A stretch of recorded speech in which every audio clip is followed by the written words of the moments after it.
ప్రభుకు స్తోత్రములు కలుగును గాక. రాత్రికాల సమయంలో దేవుని యొక్క పాద సన్నిధికి చేరవచ్చిన అందరికీ వందనాలు తెలియజేస్తున్నాం.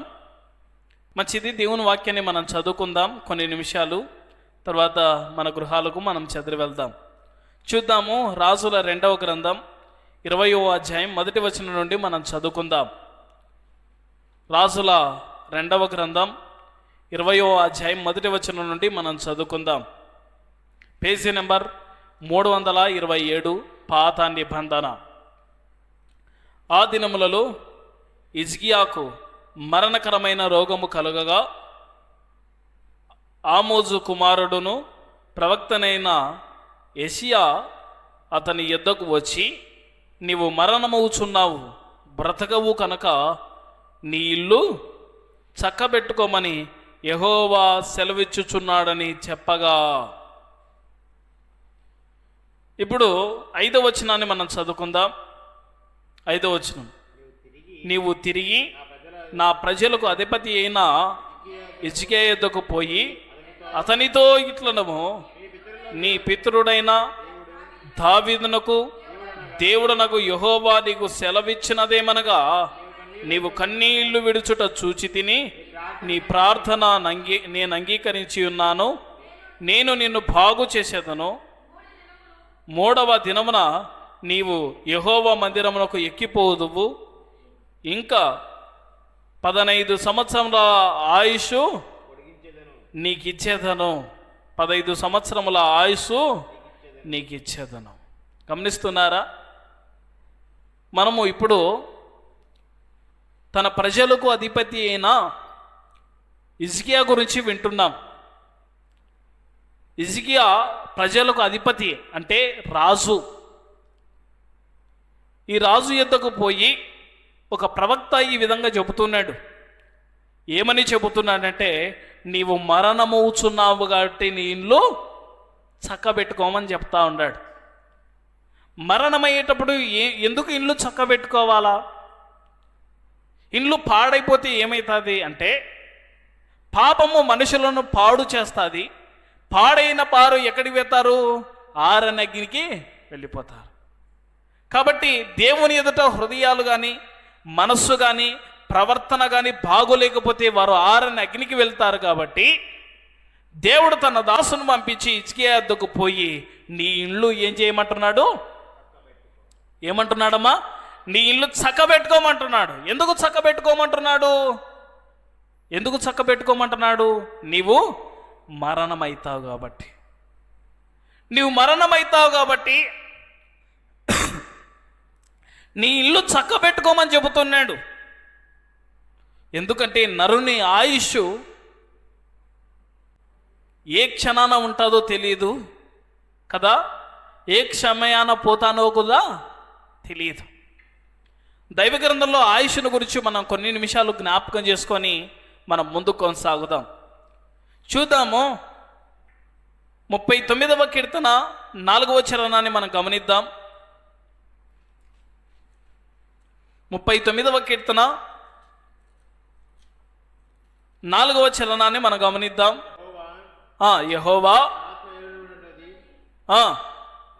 యెహోవా నా అంతము ఎట్లుంటున్నది, నా దినముల ప్రమాణము ఎంతైనది నాకు తెలుపుము.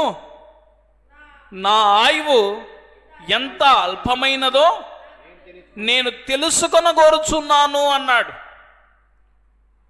ఎవరి మాటలు చెబుతున్నారు అంటే, ఈ 39వ కీర్తన పైన హెడ్డింగ్లో రాయబడింది దావీదు కీర్తన అని. దావీదు కీర్తన అని పైన వ్రాయబడింది.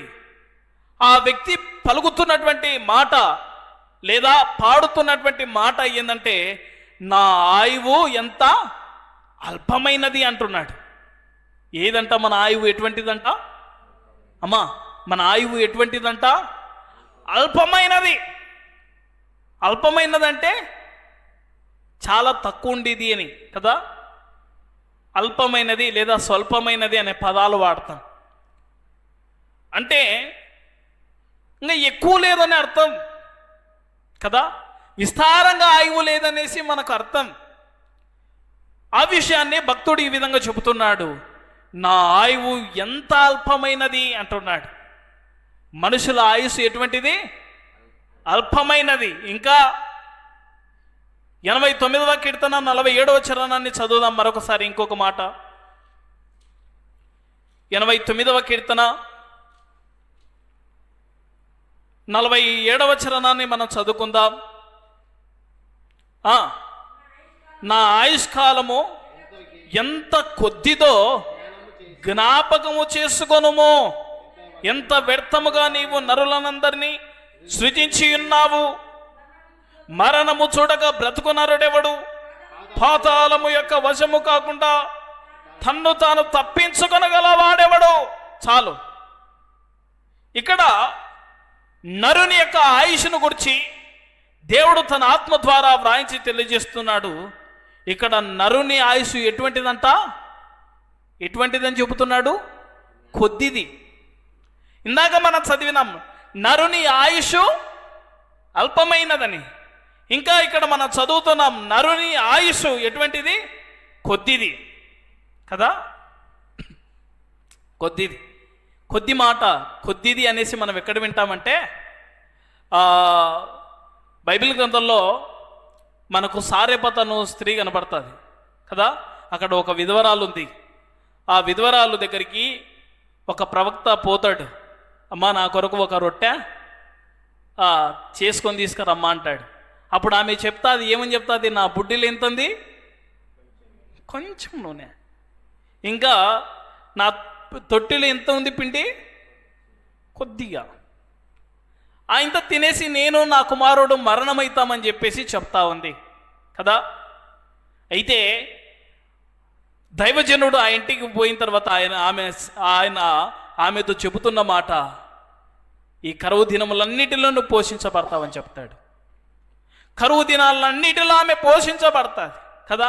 ఆమె తొట్టిలో పిండి అయిపోలేదు, ఆమె బుడ్డిలో నూనె అయిపోలేదు. అక్కడ సమృద్ధిని మనం చూస్తున్నాం. అయితే ఇక్కడ మన ఆయువును గురించి మనం జ్ఞాపకం చేసుకుంటున్నాం కదా. పిండి అయిపోతే ఇంకా తెచ్చుకోవచ్చు, అంతే కదయ్యా. నూనె అయిపోతే తెచ్చుకోవచ్చు. ఇంకా ఈ కుటుంబాలలో మన ఇంట్లో ఏదైనా వస్తువులు అయిపోతే తెచ్చుకోవచ్చు. కానీ ఆయుష్ ఎటువంటిది? కొద్దిది. అది అయిపోతే ఇంకా పెంచుకోగలుగుతామా? ఎవరి చేతనైనా అవుతుందా? ఎన్ని ఆస్తులు కలిగిన వారైనా ఆయుష్ను పెంచుకోగలడా? ఎంత అందచందాలున్నా కానీ ఆయుష్ను పెంచుకోగలడా? ఎన్ని అధికారాలున్నా ఆయుష్ను పెంచుకోగలడా? ఎంత ఖండబలం, ఎంత బుద్ధి బలం ఉన్నా నరుడు తన ఆయుష్ను పెంచుకోగలడా? కాదు. అందుకే దైవ గ్రంథంలో ఈ భక్తుడు చెబుతున్నాడు, దేవా ఏమని అంటున్నాడయ్యా? నా ఆయుష్డు ఎటువంటిది అంటున్నాడు? కొద్దిది అంటున్నాడు. నరుల ఆయుష్ కొద్దిది ప్రియులారా, కొద్దిది. ఇంకా మన దైవ గ్రంథాల్లో చూద్దాం. ఇదే కీర్తన 90వ కీర్తన 10వ చరణాన్ని చదవండి. ఇప్పుడు మా ఆయుష్కాలము 70 సంవత్సరములు, అధిక బలమున్న ఎడల 80 సంవత్సరములగును. అయినను వాటి వైభవము ఆయాసమే, దుఃఖమే, అది త్వరగా గతించును. మేము ఎగిరిపోవుదము. గమనిస్తున్నారా? నరుని ఆయువు అల్పమైనది, నరుని ఆయువు కొద్దిది. ఇంకా నరుని ఆయువును గురించి దేవుడు తన ఆత్మ ద్వారా వ్రాయించి తెలియజేస్తున్నాడు. నరుల ఆయువు ఎటువంటిదంటాయా? 70 లేక 80 సంవత్సరాలు. అయినా కానీ వాటి వైభవము అయాసకరమే అని చెబుతున్నాడు. అవి దుఃఖంతో కూడుకునేటివి అని చెబుతున్నాడు. అవి త్వరగా గతించిపోయేటివి అని చెబుతున్నాడు కదా. చాలామంది చెప్తా ఉంటారు, ఈరోజు ఉదయం కాలం నుంచి ఆదివారం వచ్చింది, ఆదివారం ఎట్టయిపోయా అనేసి అనుకుంటా ఉంటారు కదా. వారాలు చూస్తానే పోతున్నాయి, సంవత్సరాలు చూస్తానే పోతున్నాయి, వయస్సు చూస్తానే పోతా ఉంది.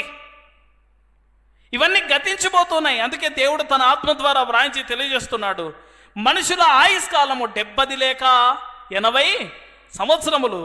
అయినా కానీ వాటి వైభవము అయాసమే. అన్నేళ్ళు బ్రతిని కానీ ఆరోగ్యంగా ఉంటామని చెప్తారా ఎవరైనా? అన్నిలు బ్రతికిన కానీ నిండుకుండలాగా ఎటువంటి దుఃఖం లేకుండా ఎటువంటి ప్రయాస లేకుండా బ్రతుకుతామని ఎవరైనా చెప్తారా? లేదు ప్రియులారా. ఈ 70 ఏళ్ళ జీవిత కాలంలో లేదా ఈ 80 ఏళ్ళ జీవిత కాలంలో ఎంత దుఃఖమో ఈ బ్రతుకులో, ఎన్ని కష్టాలో, ఎన్ని శ్రమలో, ఎంత వేదనో ఉన్నాయా లేదా? ఎంత పెద్ద ఆజానుభావుడికైనా కానీ, ఎన్ని ఆస్తులు ఉన్నటువంటికైనా కానీ ఏదో ఒక విధాన ఏదో ఒక ఇబ్బంది ఉండనే ఉంటుంది. ఎందుకు బతుకుతున్నామో తెలియదు అన్నట్లుగా కొంతమంది అంటా ఉన్నారు కదా. చూడండి, దేవుడు నరునికి ఇస్తున్నటువంటి ఆయుష్ కాలాన్ని గురించి మనం జ్ఞాపకం చేసుకుంటున్నాం. అది 70 లేక 80 సంవత్సరములు అయినా కానీ వాటి వైభవము ఆయాసకరమే, వాటి వైభవము దుఃఖమే. అది త్వరగా ఏమైపోతాయి? గతించిపోతాయి. అందుకే ఇక్కడ మనం చదువుతున్నాం, రాజు అయినటువంటి హిజ్కియా. మరొకసారికి వద్దాం, రాజుల 2వ గ్రంథం 20వ అధ్యాయం 6వ వచనం. రాజుల 2వ గ్రంథం